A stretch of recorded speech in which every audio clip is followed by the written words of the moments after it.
주의식을 움직이는 현대소설도 책 만들어줘야. 현대소설은 책 안 만들어요. 현대소설은 좀 속도 안 하고. 너네 학교 시험범위로 나갔던 것들이 거의 대부분 다 중요한 거 다 했어? 단기 기억이라 시험 보면 적당한데 어떻게 해? 너가 복수가. 그 다시 잘 계속했다가 해야지. 자기 기억이니까 또 한 번 더 보고 또 한 번 더 보고 그렇게 해야지. 밖에 모르잖아. 아, 설명이 싹다 자기 끝. 자, 3대. 이거하고 끝이에요. 응? 이거하고 끝이에요. 이거 뭐 문제. 아. 우와. 수업 더 했으면 수업 뒤에 생겼다고? 우리 내가 준비한 거 이거 둘밖에 없어. 복사를 하면 너무 열심히 복사. 복사를 하라고? 이미 그냥 한 번 더 풀었구나. 지금 어려운 거는 그냥 수업 다 했는데. 자, 자, 얘들아 우선은 여러분 3대를 한번 보세요. 3대는 1대1대 3대에서 여러분 이제 집안의 세대를 얘기하고 있는 작품인데 여러분 1대는 여러분 여기 나온 조이관이라고 하는 사람이 나와. 그러면 여러분 이 의관이라고 하는 건 사람 이름이 아니라 관직명 같은 거거든. 그러면 여러분 이 사람은 관직을 사고 팔았어. 매매. 근데 그 시대적 배경이 일제강점기거든요. 그러면 완전 구한말 시대에 이렇게 돈을 주고 여러분 이걸 산 사람이라고 생각해 주면 돼. 그리고 이 사람은 여러분 족보를 사요. 그러니까 원래 여러분 양반이 아닌 거야. 그러니까 관직 사고 족보 사고 이런 걸 보니까 얘들아 옛날에 그 신분도 팔던 사람들에 대한 로망이 있었던 것 같아. 그러면 이 사람이 여러분 어떤 가치관을 가지고 있는 거냐면 옛 것을 되게 좋아하잖아요. 공건적 가치관을 가지고 있는 사람인 거네요. 그쵸? 그래서 조이관은 완전한 제대로 공건적 가치관을 가지고 있는데 여러분 이렇게 공건적 가치관을 다른 말로 뭐라고 할까? 무슨 가치관이라고 해? 근대 이전의 가치관이잖아. 전 근대적 가치관. 힌트 다 줬잖아 얘들아. 근대 이전 이렇게. 자 그러면 전 근대적 가치관을 가지고 있는 거예요. 그러면 여러분 유교 이런 거 너무 좋아하겠죠? 제사 지내고 남아선호 사상 이러면 아니면 여러분 가부장 이런 것들을 너무 좋아하는 사람이라고 생각해 주면 돼. 자 그러면 이대는 여러분 누구냐면 조상훈이야. 여기로 주인공이 상훈이야. 여러분 이 조상훈 같은 경우는 여러분 개화기 때 신식교육을 배우고요. 신식교육을 배웠으니까 개화사상에 물들었을 거고 개화사상을 가지고서 여러분 근대적 가치관을 가지고 있는 사람이야. 그래서 여러분 개화사상과 근대적 가치관을 가지고 있다. 그러면 여러분 조이관하고 조상훈, 할아버지하고 아버지는 당연히 뭘 가질 수밖에 없을까요? 갈등. 그치? 그래서 여러분 여기에서 이렇게 갈등이 나타나는데 이 갈등은 여러분 두 가지 갈등이 나타날 수 있겠다. 여러분 사람들의 어떤 이념이나 지금 가치관의 차이가 생기는 거잖아. 그래서 가치관의 갈등이 나타날 수도 있겠지만 두 번째가 무슨 갈등도 나타날 거냐면 세대 간의 갈등도 나타나겠죠.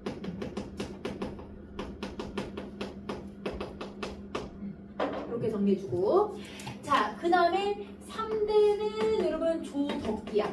여러분 상훈의 아들 덕기. 여러분 덕기는 일본으로 유학을 갔다 오고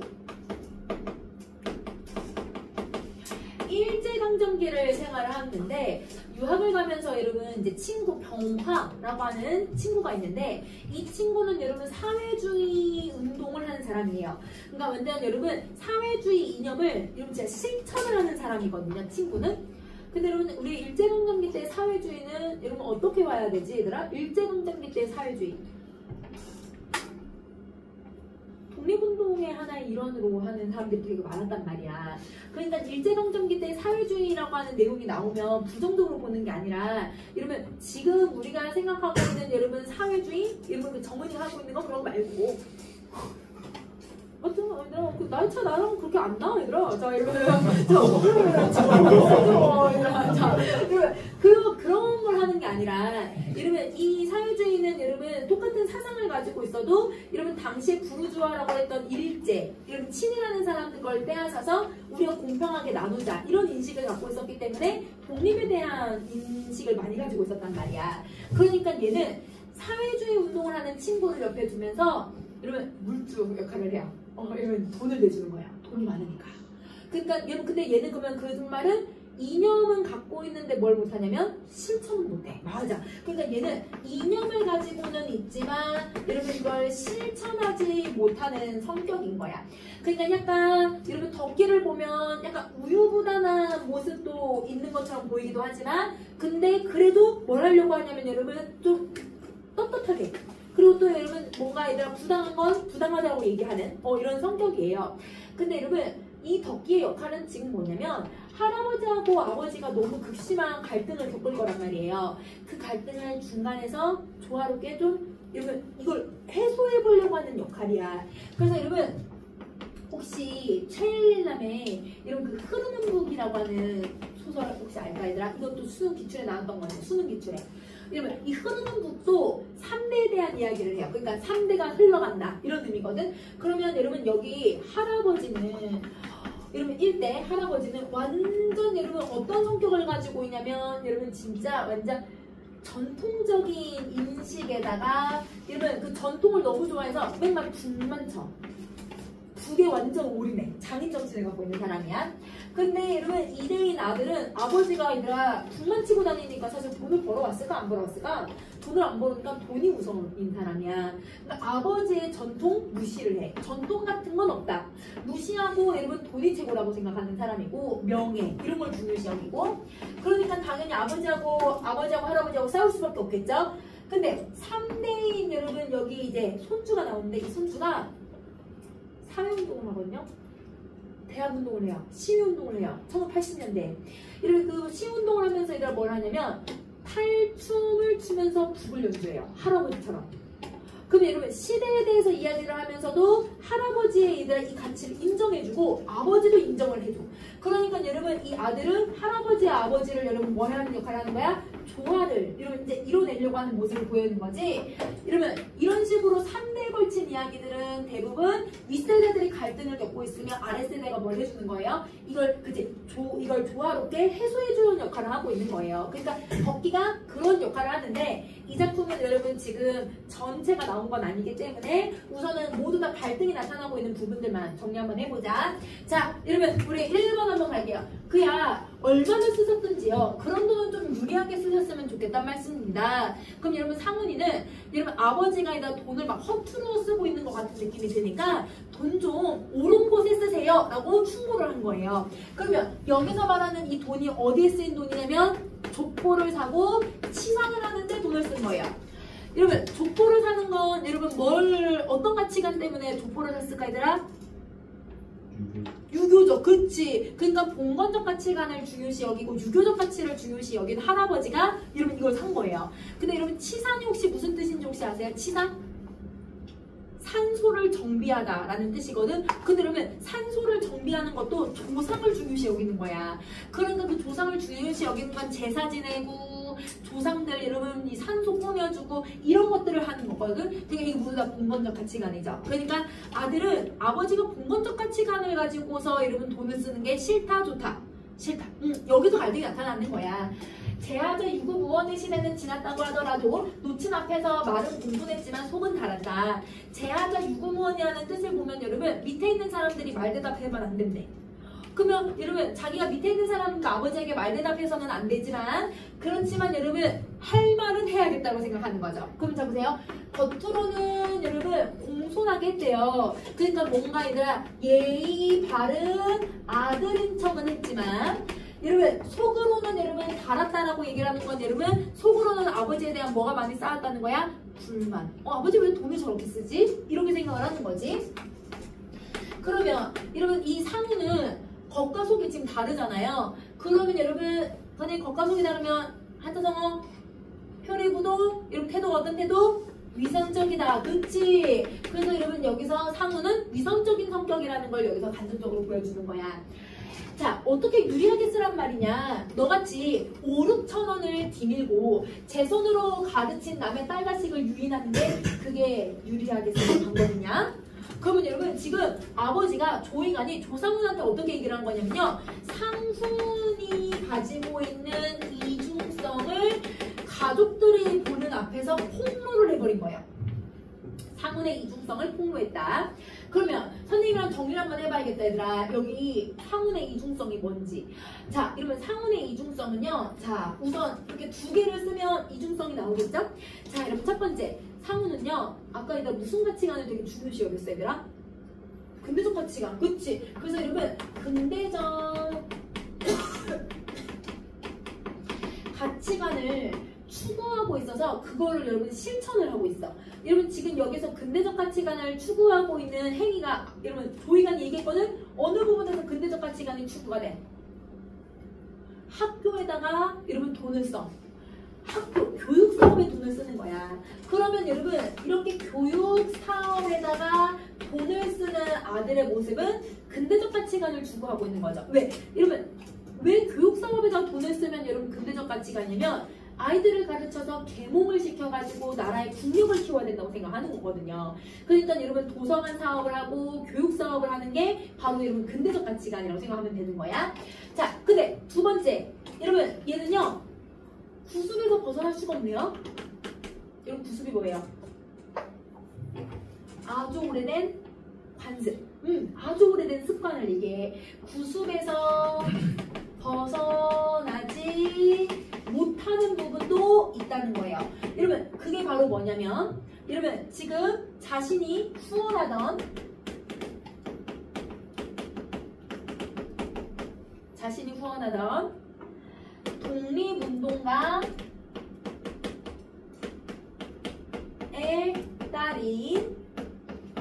독립운동가의 딸인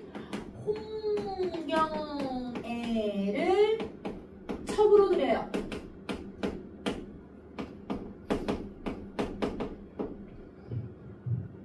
이게 왜 구습이지 얘들아?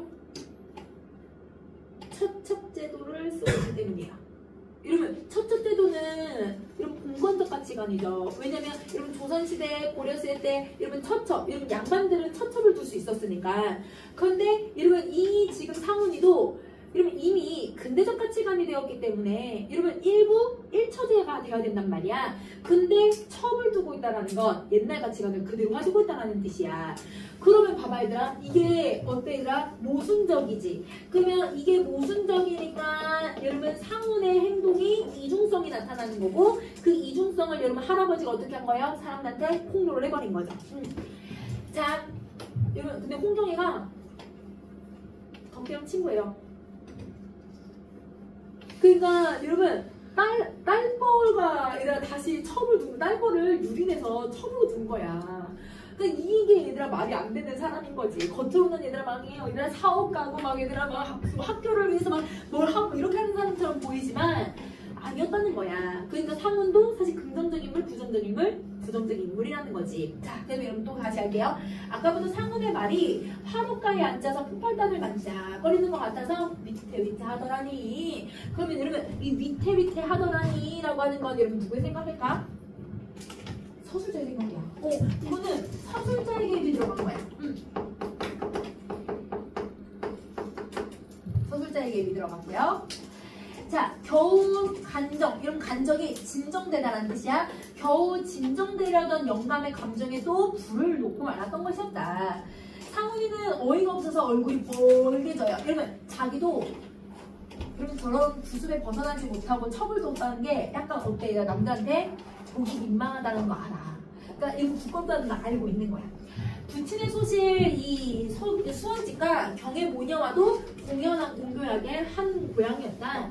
처음에는 감쪽같이 속여왔지만 수원집만은 연줄이 닿아서 경의 모녀의 꽃배도 못 보았다는 소문을 알고서 따라서 아이를 낳은 뒤에 집안에서 다 알게 됐던 것이었다. 그럼 여러분 저기서 부친의 소실이란 말을 썼잖아. 얘들아 우리 고전소설에서 소실이 무슨 뜻이었지? 소실? 그 고전소설 그 다음이 어휘 좀 안겨주면 안 될까 얘들아? 자 여러분 소실이 무슨 뜻이었지? 소실? 첩. 그럼 여러분 조인관에게도 누가 있다는 거예요? 첩. 그치? 그래서 수원집은 정식 아내가 아니야. 그러니까 여러분 누구의 엄마가 아니냐면 상훈의 엄마가 아니라고 생각하면 돼. 상훈의 아버지의 첩인 거니까. 그래서 여러분 근데 이 첩이 경의 모녀와 어떻게 아는 사이였던 거야. 동양 사람.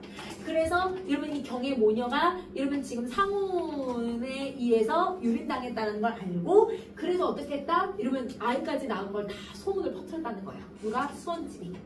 자, 그래서 덕기 자신부터 이 수원집 입에서 대강 들어서 알게 된 것이었고 그러나 내외가 몇 번 충돌한 외에는 노 영감님도 이때까지 눈을 감았던 것이었고 그러니까 여러분 상훈하고 상훈의 아내가 맨날 치고받고 싸우니까 이거 갖고 그러니까 여러분 이 영감이 누굴까요? 늙은 영감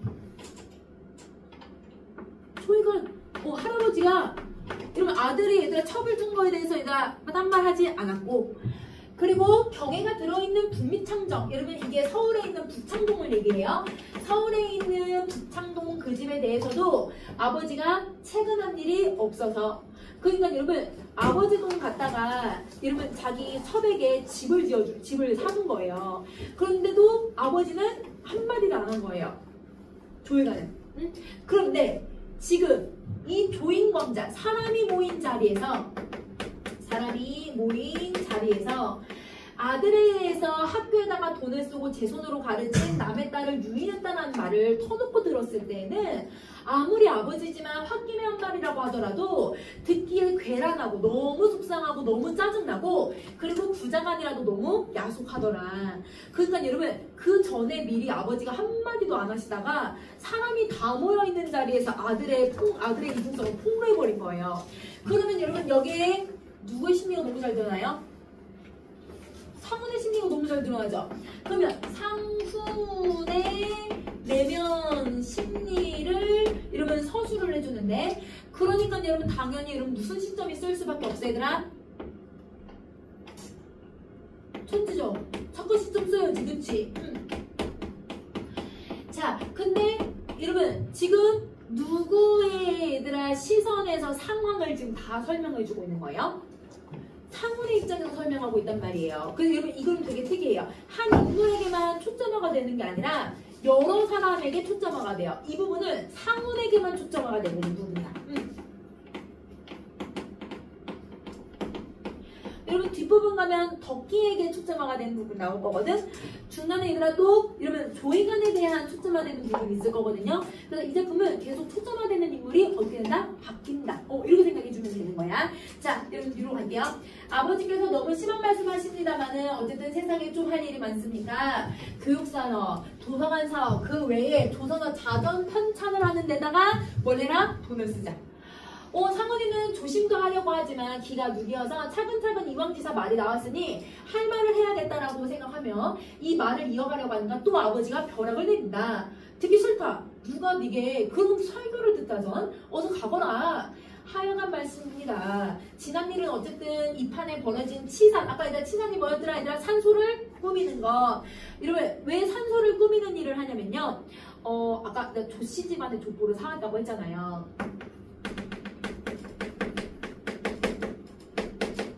조씨 집안의 족보를 사오는데 여러분 이 족보를 사오면서 이 누구냐 여러분 조이간이 돈을 지불한 게 2개의 돈을 지불을 했어.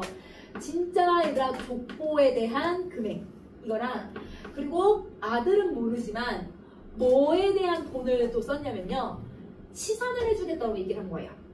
그러니까 여러분 이 양반집은 이제 돈이 없잖아요. 신분대도 없어지고 이렇게 하니까 그러니까 돈 많은 여러분 이 조씨 집안의 조이간네 얘가 얘들아 자기네 족보 사고 싶다라고 얘기를 하니까 그럼 내가 기회다라고 생각해서 조씨 집안 문 중에서 우리 조상님 너도 이제 우리 조상의 후손이 됐으니까 우리 조상님들을 예쁘게 꾸며줘야 되지 않겠니?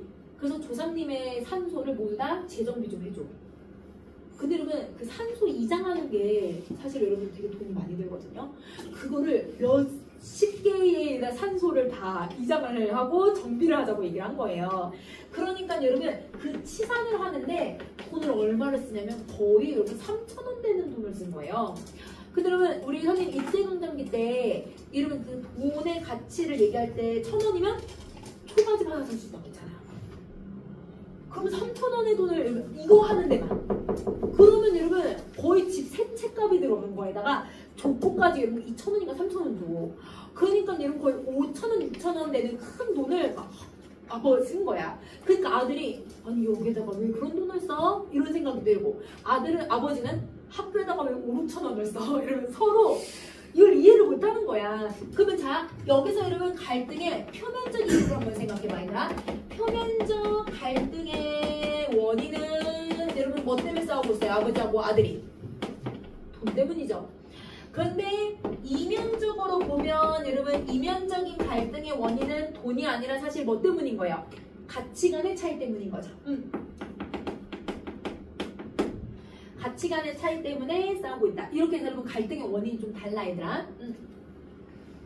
그러니까 여러분 아들은 아버지가 이렇게 치산을 하고 이렇게 하는 거에 얘들아 반대를 하고 있는 거야. 자 그럼 여러분 넘어갈게요. 여러분 우리 12번 잔소리하지 마라. 그 놈 나가라니까 점점 더 하고 있구나. 내가 뭘 하든 네가 무슨 상관이냔 말이냐. 내가 죽으면 공장 한 입이라도 너를 남겨줄 줄 아니? 너는 이후로부터 굶어 죽는다고 하더라도 난 한 푼 너에게 줄 게 없다. 그러면 이러면 여기서 네가 죽어도 내 돈 절대 가져갈 수 없다는 건 여러분 이제 유언을 남긴 거죠. 어떤 유언을 남긴 거예요? 상훈에게는 재산을 남기지 않겠다.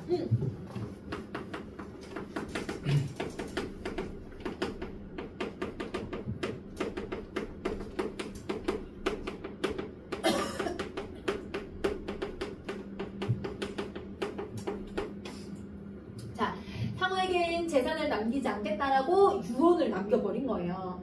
너는 없는 셈만 칠 테니까 여기 자리에 사람들 다 모여 있었잖아. 너희들도 잘 새겨 들어라. 자중을 돌아보면서 말을 믿는다. 내 재산이랑 얼마 있는 게 아니지만 이 반은 덕기에게 물려줄 거래요. 그러면 여러분 재산의 반 50%를 다 누구에게 주겠다는 거야? 손자한테 주겠다는 거야. 그러면 여러분 아들을 더 믿는 거예요? 손주를 더 믿는 거예요? 손주를 더 믿죠. 아들은 이러면 맨날 돈만 갖다 쓰잖아요. 근데 이러면 덕기는 약간 좀 뭐지 약간 성격이 우유부단하기도 하지만 아버지한테나 할아버지한테 되게 무순하거든. 그러니까 할아버지 입장에서는 이런 맨날 대들어서 돈 갖고 지랄하는 아들보다 이러면 손자가 훨씬 더 예쁜 거예요. 그러니까 여러분 이 손자에 대한 신뢰감. 이 신뢰감을 여러분 재산으로 표현을 해주는 거지. 그 나머지는 내가 쓰고 남은데 쓰고 싶은 데다가 쓰고 남으면 너네한테 공평히 나눠주고 가겠다. 공증을 세우든 변호사를 세우든 해서 뒤를 깡그러뜨려 놓을 테니까. 뒤를 깡그러뜨려 놓는다는 건 내가 이미 남긴 유언 너에게 주겠다고 하는 거 다 없애버릴 테니까 너는 이제 남이 된 셈만 치자. 그러니까 여러분 아들과 여러분 아버지로서 여러분 부자 간의 연을 어떻게 해버리겠다? 끊어버리겠다. 이 인연을 여러분 끊어버리는 거죠. 자, 내가 죽으면 네가 머리를 풀 것이냐 아니면 거상을 입을 것이냐. 그러면 여러분 이 부분 봐봐 얘들아. 내가 죽으면 머리를 풀 거냐 거상을 입을 것이냐.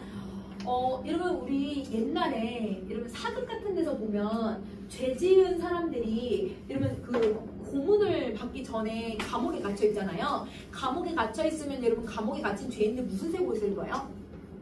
사극 같은 거 흰색, 그치? 흰색 옷을 입고 그 다음에 여러분 여기 목에가 칼 차고 있잖아 얘들아. 이렇게 긴 나무 판자 이거 차고 있을 때 머리를 어떻게 하고 있더라? 풀어. 상투를 풀어. 그러니까 나는 죄인이다 라고 하는 걸 보여주는 거거든요. 그런데 여러분 봐봐요. 부모님이 돌아가셨잖아요. 부모님이 돌아가시면 여러분 자식이 부모님이 편안하게 가셔도 자식을 부모님이 얘가 떠나가시게 했다라고 해서 자식은 죄인이다 라고 해서 머리 풀어요. 흰옷 입고 아버지 엉엉 울거든요 여러분. 그러니까 머리를 푼다라는 건 여러분 네가 나를 위해서 뭘 치러줄 거냐? 장례를 치러주겠니? 제사를 지내주겠니? 이런 의미인 거야.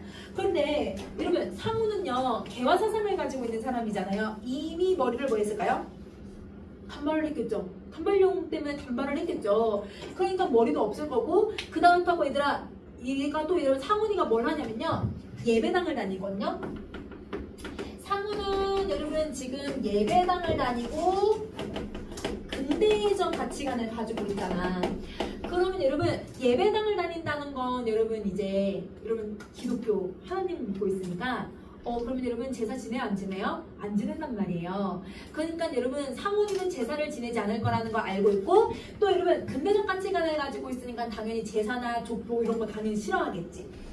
제사를 안 지낸 아들을 비꼬는 말이라고 생각을 해주면 되는 거야. 그래서 이 표현은 이러면 너는 내 제사도 안 지내줄 건데 내가 왜 너한테 재산을 줘야 돼? 너는 이제 없는 자식 셈치겠다. 이렇게 얘기를 한 거죠. 여러분 옛날 사람들이 왜 얘들아 큰아들한테만 얘들아 재산을 물려줬어? 큰아들이 제사를 지내니까. 큰아들이 자기 재산을 지내줄 거잖아요. 그러니까 큰아들한테만 재산을 준 게 그것 때문인 거예요. 그러니까 여러분 아버지는 완전 봉건적 가치관을 가지고 있다고 생각하면 되는 거지.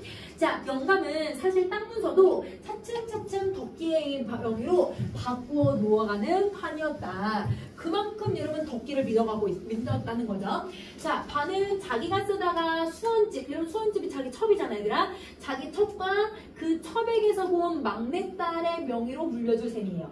근데 여러분 이 막내딸이 여러분 덕기보다 어려요. 여러분 첩이 젊으니까 여러분 덕기보다 손자보다 아니라 자기 딸이 나이가 더 어려워. 여러분 그리고 또 만일 이런 생각을 한 거야. 만일 내가 15년을 만약에 더 산다고 한다면 그 사는 동안에 얘들아 첩이 나이가 어리니까 여기서 아들 하나를 더 본다면 그러면 그 아들을 위해서 반에 남은 재산을 다 줄 수 있다. 그러니까 여러분 상훈을 버려도 여러분 뭐 할 수 있다고 생각한 거예요? 아들 한 명 더 볼 수 있다고 생각하는 거지. 그럼 여기서 여러분 여러분 누구의 생각이 너무 잘 들어가고 있니 얘들아? 여기는 조이간의 생각이죠. 그러면 여기는 조이간에게 뭐 한 거예요? 초점화 시킨 거예요. 맞아요.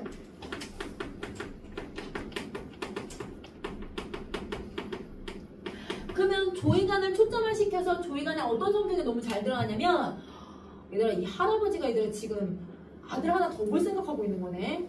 이건 탐욕스러운 거야.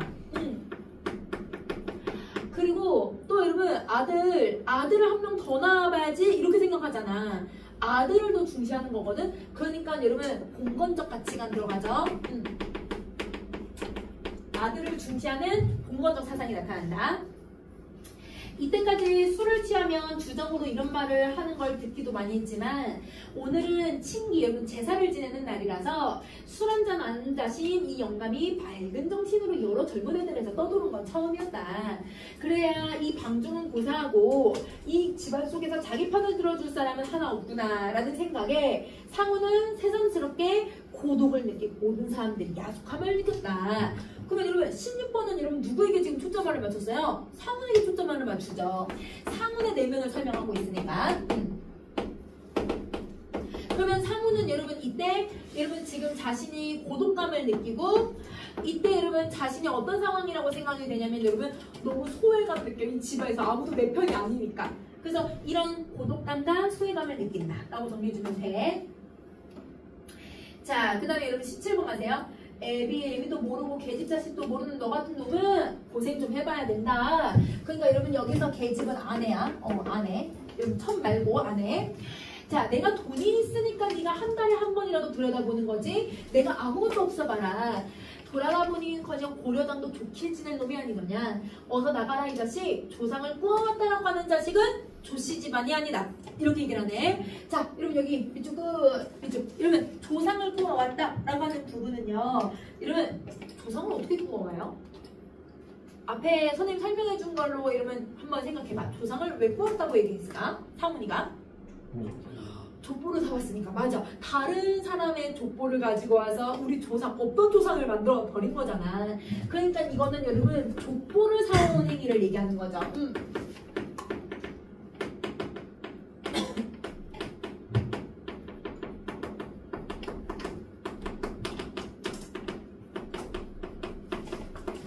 자, 그럼 선생님 지금 밑줄 친 게 족보를 사온 행위를 비판한 상훈의 말인데 그 말을 할아버지가 다시 어떻게 했어? 조이간이?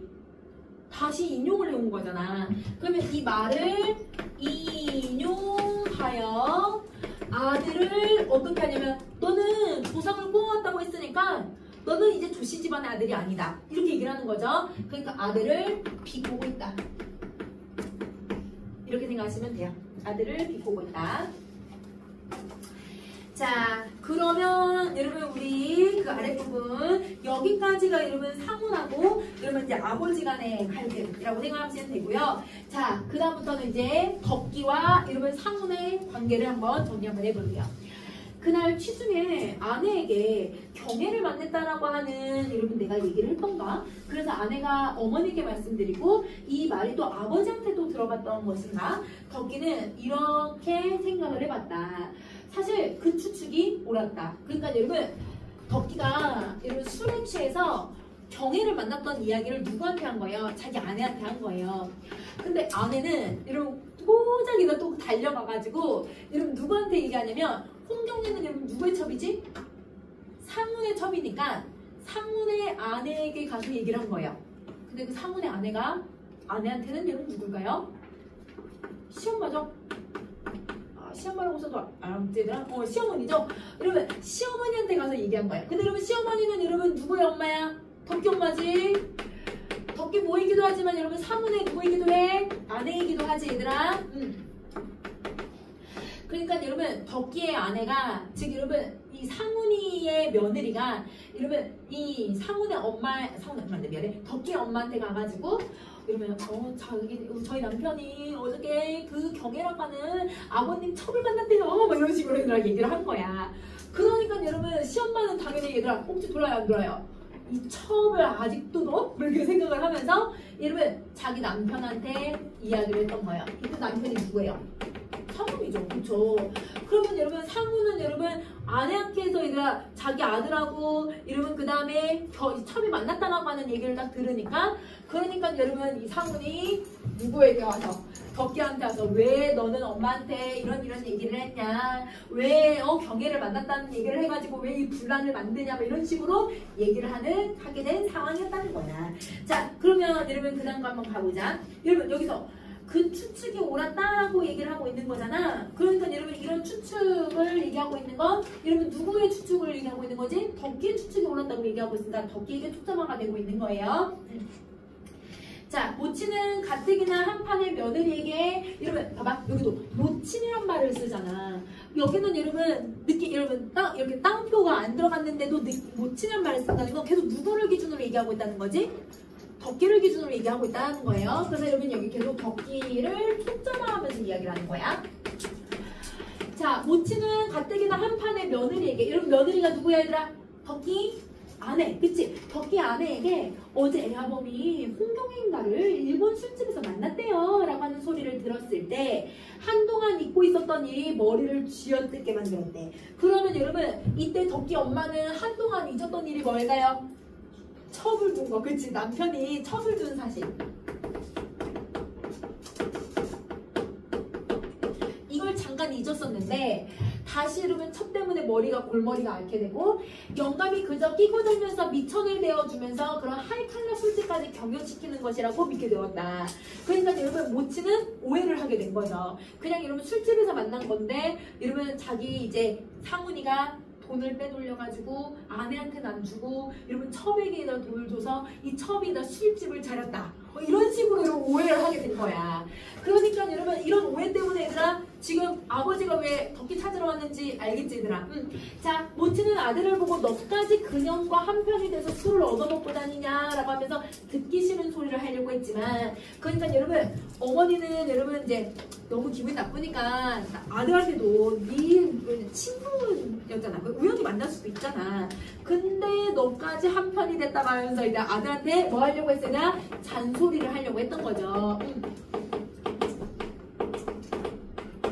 자, 잔소리를 하려고 했는데 그동안 큰 집에서 이런 말을 꺼낼 틈 없고 아까 안방에서는 수원집의 논란 여러분 자, 논란이 일어났다고 얘기를 하고 있지 얘들아. 자, 이 논란이 일어나서 그래서 여러분 이때 안방 잊어버렸던 것이었다. 그럼 여러분 수원집과 논란이 있었다라는 것은 뭐냐면 여러분 지금 상훈의 처하고 그러니까 누구지? 얘들아 덕기 엄마잖아요. 상훈의 처하고요 수원집하고 한바탕 붙었어요. 자, 여러분 이때 여러분 지금 상훈의 처하고 수원집이 얘들아 싸우다 보니까 여러분 이 덕기 엄마가 얘들아 덕기한테 말을 못했던 거예요. 우연히 싸우게 되어가지고 자 하여간 영감이 어젯밤에 모처럼 안방에 들어와서 왜 수원집과 싸우고 다니냐고 야단을 칠 때 그러니까 여러분 이상한 게 바로 요걸 얘기하는 거지. 그래서 마누라의 입에서 홍경의 논란이 나오고 말았던 것이었다. 자 그러면 여러분 자 여기까지는 여러분 모친까지는 여러분 누구에게 초점화가 되고 있었지? 덕기잖아요. 근데 여러분 여기 13번은요? 13번이지 13번은요? 영감, 마누라 누구에게 초점화가 됐어? 상문. 그렇지. 그래서 여러분 얘는 이거는 여러분 상문에게 얘들아 지금 초점화가 되고 있다. 그러면 이때 영감은 여러분 상문을 얘기하는 거고, 여러분 이때 마누라는 여러분 상문의 아내를 얘기하고 있는 거야. 그러니까 여러분 상문은 여러분 왜 수원집과 싸우고 다니냐 아내에게 말하러 왔다가 아내는 불똥이 된 거죠. 너는 왜 홍경애를 만나고 다니니? 너 왜 아직 홍경애를 안 벼라니? 뭐 이런 식으로 여러분 싸우게 된 거예요. 자, 이 마누라의 말은 여러분 그다음 거 갈게요. 마누라 말은 4살이나 5살 먹은 자식까지 딸려 있는데 좀처럼 헤어질 리가 있겠냐고 이런 상성, 트집을 잡았고, 영감의 말은 여러분 영감의 말은 누구야? 상훈의 말이잖아. 상훈의 말은 헤어지든 말든 아랑곳이 무엇이냐? 지금이라도 이혼하면 이혼해주겠다라고 얘기를 한 거예요. 그럼 자, 여러분 이때 4살, 5살 먹은 자식은 여러분 누구의 자식이냐면 홍경애의 자식이에요. 근데 여러분 홍경애의 자식은 여러분 누구의 자식이기도 해요? 상훈의 자식이기도 하지 않아 얘들아? 홍경애가 상훈의 첩이잖아. 그러니까 여러분 홍경애하고 여러분 이 상훈 사이에서 4, 5살 된 딸이 있는 거야. 그럼 여러분 덕기가 지금 20 몇 살이거든 얘들아? 덕기한테 배다른 동생이 생겼네. 5살 된. 그러니까 여러분 이제 엄마가 난리가 난 거지. 그래서 여러분 근데 봐봐. 그러면 여러분 이 상훈 첩은 여러분 상훈에게 얘들아 지금 뭘 요구를 했냐면, 나 빨리 지금 경애를 뭐 해라? 이걸 처단해라. 처분해라. 그러면 홍경애의 문제를 해결해라.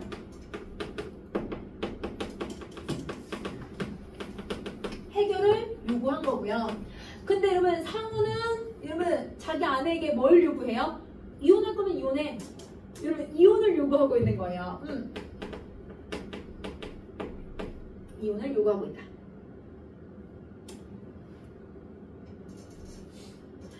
그러면 여기서 나타나고 있는 여러분 지금 이 상훈의 태도를 한번 생각해봐 얘들아. 상훈의 태도는 여러분 지가 얘들아 바람 펴가지고 첩까지 뒀는데 여러분 이 아내한테 막 얘들아 그래 이혼할 테면 이혼해 내가 해줄게 막 이런 식으로 얘기하고 있잖아. 이런 태도를 무슨 태도라고 얘들아? 적반하장. 방귀 낀 놈이 성내는 거죠.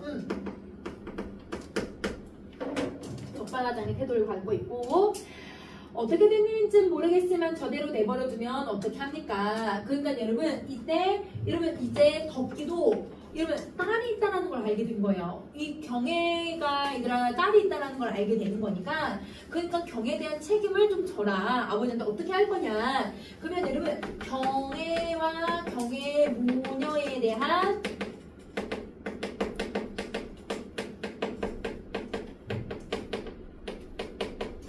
책임을 묻고 있다라고 생각하시면 되죠. 덕기는 말을 꺼내기 거북한 걸 억지로 얘들아 말을 꺼내기는 했어. 근데 여러분 말을 왜 꺼내기 힘들어 얘들아? 어머니 말고 얘들아 또 다른 첩이 있고 그리고 내가 배다른 동생이 있다라는 게 사실 받아들여지기 쉽지는 않잖아요. 그러니까 아버지한테 책임을 좀 져라 이렇게 얘기를 한 거죠. 내버려두지 않으면 어떻게 하니? 내 처지는 내 처지고 내가 발광을 하고 떨어져 간 거를. 그러면 여러분 이 부분을 보면 홍경애에 대해서 여러분 자기가 발광을 해서 떨어져 나갔다고 했으니까 여러분 이 말은 여러분 지금 이 문제가 누구 탓이라고 하냐면 내가 한 게 아니라 얘가 그냥 나간 걸 이런 식으로 얘기하고 있으니까 남 탓만 하고 있는 거예요. 그러면 상훈의 태도는 적반하장에 남 탓을 하고 있다. 말눈치가 그렇지 않던데요. 그럼 여러분 말눈치가 그렇지 않다라는 건 여러분 이 덕기가 경애를 만났잖아. 경애는 그렇게 얘기하지 않던데요. 아버지 경애가 스스로 떨어져 나간 게 아니던데요? 이렇게 얘기를 하는 거죠. 어쨌든 아버지 체면 생각하시고 거기 달린 2사람 3사람의 희생을 해버리고는 많은 건 아버지께서 하신 일이라도 저는 잘못했다고 생각합니다. 그러니까 여러분 이 부분에서 여러분 덕기는 아버지가 그래도 뭘 해야 된다? 책임을 져야 된다고 생각을 하는 거죠. 그러면 아버지에게 책임을 지라고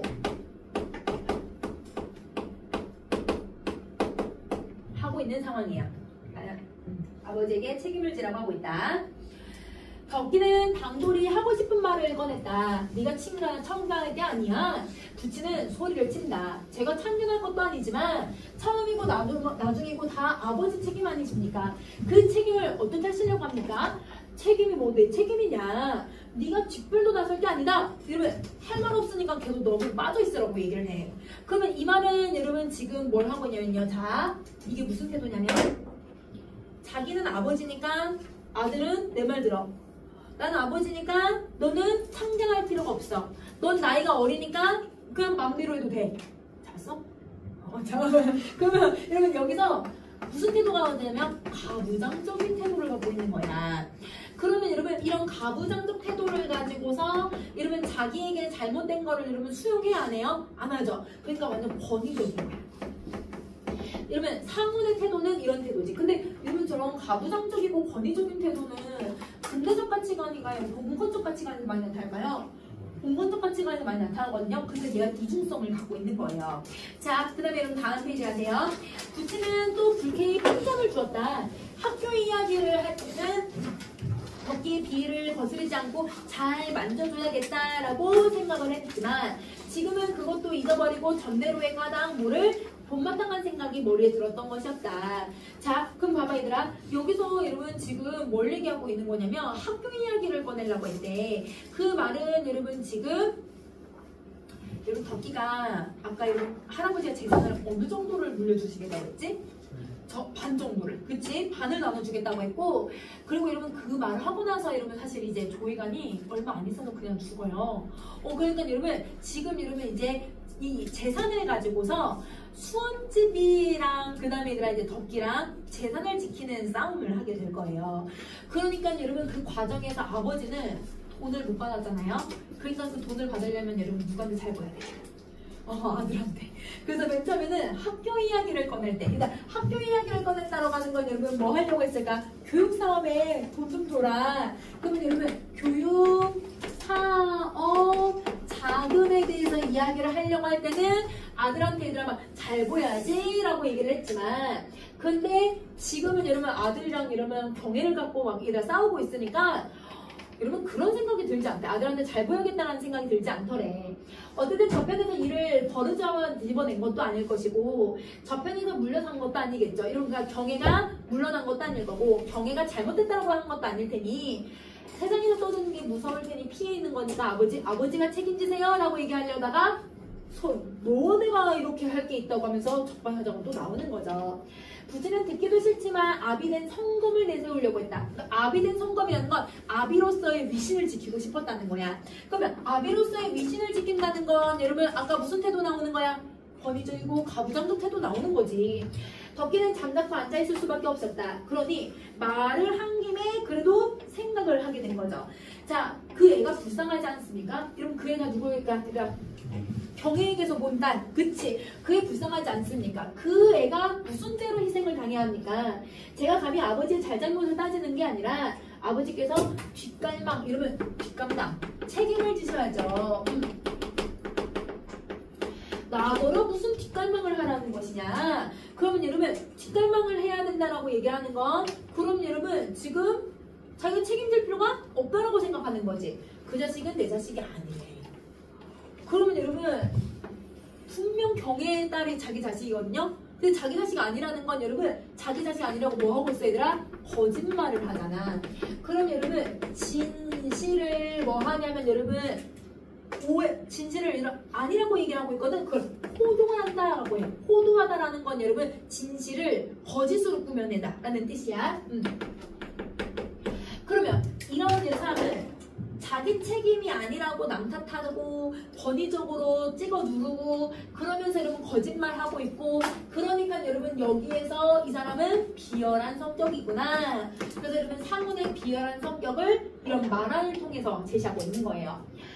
자, 그게 무슨 말씀입니까? 제가 그저께 저녁에 보고 왔습니다만 어째서 그런 말씀 하십니까? 아버지의 책임을 회피하시려고 허물을 저편에 들씌우고 발을 빼시려고 모함을 잡고 있는 건 아니죠? 아버지 경애한테 다 뒤집어 씌우시는 거 아니죠? 이런 식으로 얘기를 하는 거죠. 자, 뭐가 어째? 아비한테 하는 말버릇이냐? 얼른 가라! 얼른 가! 이러면 뭐 하고 싶은 거예요, 여러분? 회피하고 싶은 거죠.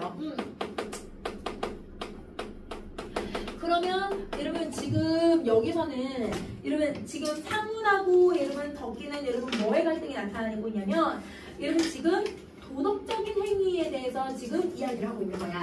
그러면 얘네들의 갈등의 원인은 여러분 누구 때문이라고 생각하면 얘들아? 경의 딸이죠. 응. 그런데 그 갈등의 원인은 경의 딸이기도 하지만 여러분 사실은 여러분 누가 제대로 책임을 안 져서 그런 거야 얘들아? 상훈이 그치? 그러면 여러분 그 상훈의 비도덕적 행위가 바로 여러분 갈등의 이면적인 원인이 된다. 이렇게 생각해 주시면 돼요.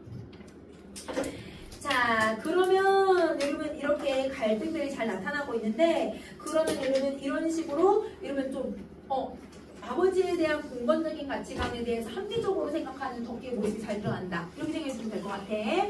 자, 잠깐만 빨리 쉬고 이제 풀고 질문 좀 할게요, 여러분. 저번 시간에 했던 거.